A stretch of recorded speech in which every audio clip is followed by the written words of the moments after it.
The critically acclaimed HBO series Sopranos ended its 10-year run in 2008, but thanks to streaming services and an abundance of free time, Tony and the fam have been winning over a whole new generation of fans. As they say on the show, those who want respect, give respect.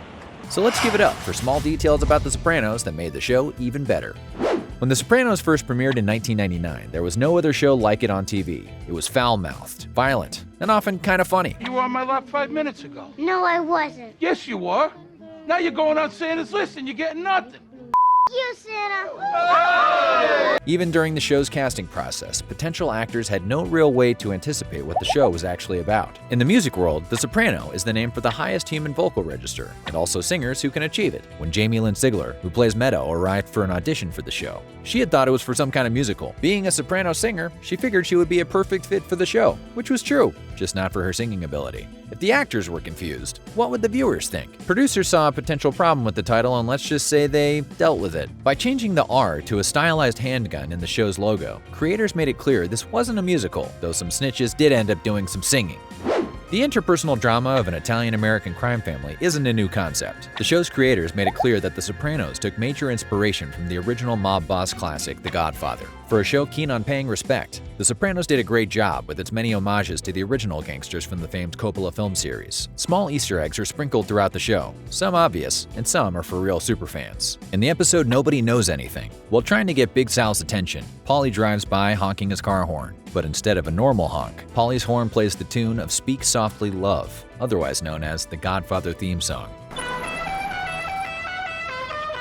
Oranges are symbolic in the Godfather series because the hit on Don Vito Corleone takes place at a street-side fruit stand after he buys oranges. The ominous fruit shows up in The Sopranos too. If Tony was shown eating an orange earlier in the episode, trouble was coming. He gulps OJ before the shooting in Season 1's Isabella. Tony also eats an orange in the final episode at Carmela's new project house, perhaps a clue into the show's ambiguous final scene.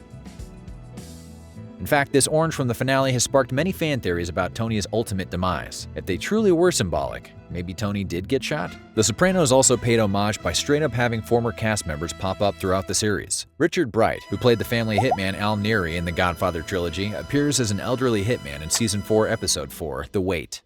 In the Season 3 episode Pine Barrens, the script called for Tony's character to burst into laughter when he sees Bobby in his hunting outfit for the first time. Being the true method professional thespians they are, Steve Sciarippa decided he needed to add a little extra gabagool to his wardrobe to get the most genuine laugh out of James Gandolfini. Gabagool, over here. According to Steve Sciarippa, when the director yelled action, Steve appeared off camera wearing his character's hunting outfit, but also holding an enormous dildo. Steve felt pressure to make James laugh in the moment, so he asked the prop guy to find him the biggest dildo you have. Even the most serious tough guy actor could not resist that unexpected sight. James's laugh was perfect and genuine for the scene.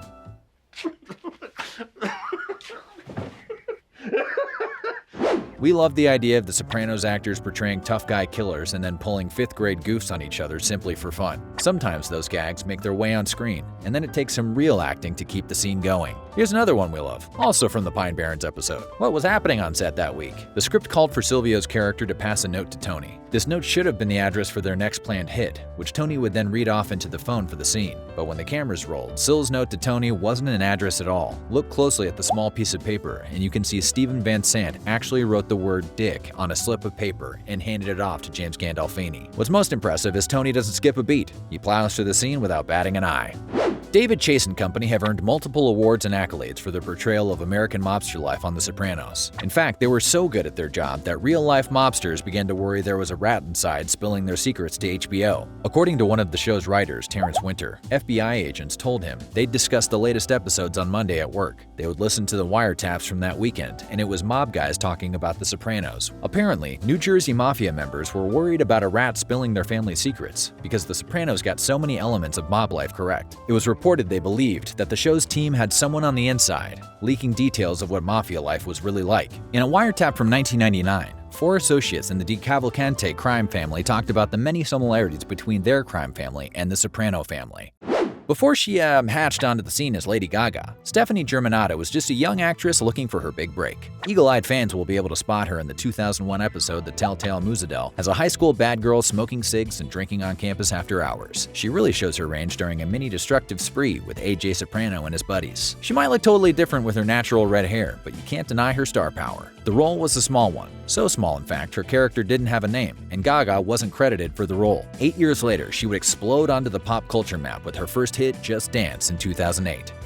One of the many interesting things about The Sopranos is that a cast member had a real-life connection to the criminal world. Tony Sirico, who plays family henchman Paulie Walnuts, worked for the Colombo crime family and was arrested a total of 28 times throughout his life. Luckily, he escaped the long arm of the law before stepping into the world of Hollywood. While in prison, Sirico was visited by an acting troupe of ex-convict actors known as Theater of the Forgotten. They reportedly inspired Sirico to explore acting once he was released from prison. His first minor movie role was in The Godfather Part 2, and then a major appearance as Tony Sachs in another mob classic, Goodfellas, cemented his place as a Hollywood tough guy. But Tony Sirico had one rule before accepting this new Sopranos role. Paulie has to be loyal no matter what. He's no rat. Given his history, we can understand why he was unwilling to ever play a character that would snitch on his associates.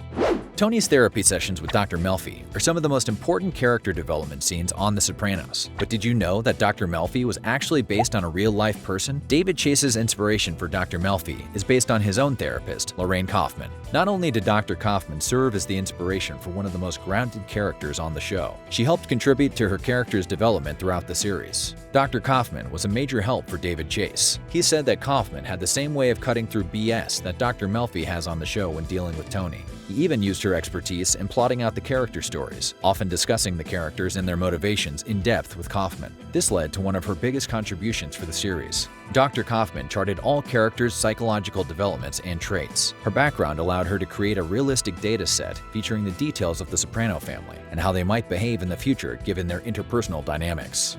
One of the most iconic and slightly infuriating moments from the Sopranos series finale featured a tension-heavy montage as Tony and his wife and children prepare to sit down for a meal at a restaurant. It's like a Renaissance painting, with detail in every corner. Tony sits at the booth, an ominous figure moves at the end of the restaurant, and Meadow is trying to park? The show spends a lot of precious series finale time with Tony's daughter Meadow as she tries her best to parallel park outside the diner. It may have seemed kind of random, but in reality, we learned much earlier in the series that parallel parking was never a skill in Meadow's toolbox. In Season 2, Episode 2, a young Meadow is lamenting her driver's license test. She says she took her driving test, and the only thing she didn't do well was, you guessed it, parallel parking. We guess she never really did get the hang of that maneuver. It might have seemed random, but fans have theorized that this long parking sequence in the finale spelled out the end of the series. Before the finale, there were 2 attempts on Tony's life. He survived both. However, the final scene of the show left it up for question if there was a third and final attempt to finally whack Tony. Many think Meadow's 3 attempts and then finally successfully parallel parking outside are a major clue on the show,